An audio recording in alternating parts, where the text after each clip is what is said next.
సాగర్ ఆయకట్టులో రెండు పంటకు సాగునీటి విడుదలపై కాసేపట్లో రివ్యూ చేయనున్నారు సీఎం రేవంత్ రెడ్డి. సాగర్ నుంచి సాగునీరు విడుదల చేయలేమని ఇప్పటికే సీఈ తేల్చి చెప్పారు. తాగునీటి కోసమే నీటిని విడుదల చేస్తామని ప్రకటించారు. దీంతో సాగునీటి ప్రాజెక్టులో నీటి నిల్వలపై రివ్యూ నిర్వహించబోతున్నారు రేవంత్ రెడ్డి. సాగుకు నీటి విడుదలపై నీటిపారుదల శాఖ మంత్రి ఉత్తమ్ కుమార్ రెడ్డితో పాటు సంబంధిత అధికారులతో సమీక్ష చేయనున్నారు.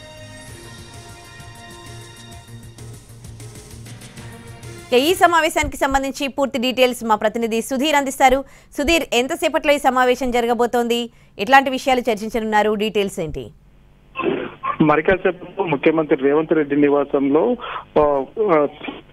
ఇరిగేషన్ ప్రాజెక్టులకు సంబంధించిన రివ్యూ మీటింగ్ జరగనుంది. ఈ సమావేశానికి ఇరిగేషన్ శాఖ మంత్రి ఉత్తమ్ కుమార్ రెడ్డితో పాటుగా ఇరిగేషన్ శాఖకు సంబంధించిన ఇతర ఉన్నతాధికారులందరూ కూడా హాజరు కానున్నారు. ముఖ్యంగా నాగార్జున సాగర్ ఆయకట్టుకు సంబంధించి అక్కడ నీటి విడుదలకు సంబంధించి ఈ సమావేశం జరిగే అవకాశాలు ఉన్నట్లు కూడా తెలిసింది. ఎందుకంటే ఈసారి నాగార్జున సాగర్ ఆయకట్టు కూడా ఇప్పటికే పంటలు వేయొద్దని చెప్పేసి అక్కడున్న నాగార్జున సాగర్ సిఈ స్పష్టం చేసిన పరిస్థితి కనిపిస్తుంది. ఎందుకంటే సాగర్ ఆయకట్టు రబీ సీజన్ లో క్రాప్ హాలిడే ప్రకటించడం జరిగింది. ప్రస్తుతం యాసంగి సీజన్ అయితే ప్రారంభం కాబోతుంది. దీనికి సంబంధించి కూడా ఇప్పటికీ నాగార్జున సాగర్ లో అనుకున్నంత నీరైతే లేదు.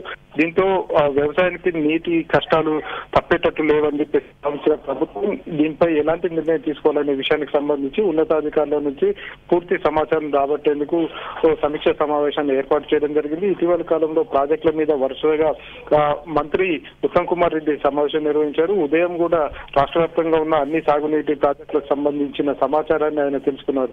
అయితే ప్రస్తుతం నాగార్జున సాగర్ ఎడమ కాలువ కింద దాదాపుగా 10 లక్షల ఎకరాల ఆయకట్టు అయితే ఉంది. దీనికి సంబంధించి ఉమ్మడి నల్గొండ అదేవిధంగా ఉమ్మడి ఖమ్మం జిల్లాల్లో దాదాపు 6.5 లక్షల ఎకరాలు అయితే అక్కడ సాగుబడి కావాల్సి ఉన్నది. ఇప్పుడు 6.5 లక్షల ఎకరాల్లో పూర్తి స్థాయిలో కూడా క్రాప్ హాలిడే ప్రకటించిన నేపథ్యంలో రాబోయే సీజన్ లో నీటి విడుదల ఏ విధంగా ఉండబోతుంది, అసలు నీటి విడుదల చేస్తారా లేదా అనేది కొంత సందిగ్ధంగా మారింది. ఎందుకంటే ప్రస్తుతం నాగార్జున సాగర్ లో అనుకున్నంత నీరైతే లేదు.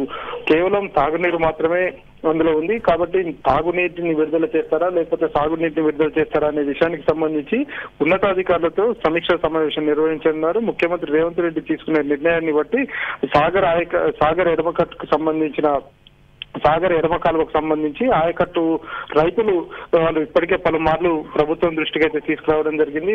తమకున్న పొలాలు కేవలం అగ్రికల్చర్ మీదనే తామంతా బతుకుతున్నాం కాబట్టి ఖచ్చితంగా నీటిని విడుదల చేయాలని చెప్పేసి అయితే వారు కోరుతున్నారు. కానీ ఈసారి వర్షాకాలంలో కురవాల్సినంత నీరు కూడా రాలేదు. వర్షాలు కూడా కురియకపోవడంతో సాగర్ లో నీరు లేదు. పైనుంచి శ్రీశైలం నుంచి రావాల్సిన నీరు కూడా అక్కడ కూడా శ్రీశైలం రిజర్వాయర్ లో కూడా నీరు లేకపోవడంతో సాగర్ లో కూడా డెడ్ స్టోరేజ్ కి చేరిన పరిస్థితి ఉంది. డెడ్ స్టోరేజ్ లో ఉన్నప్పుడు అవి కేవలం తాగునీటికి మాత్రమే ఉపయోగించాలి తప్ప సాగునీటికి ఉపయోగించే పరిస్థితి లేదు.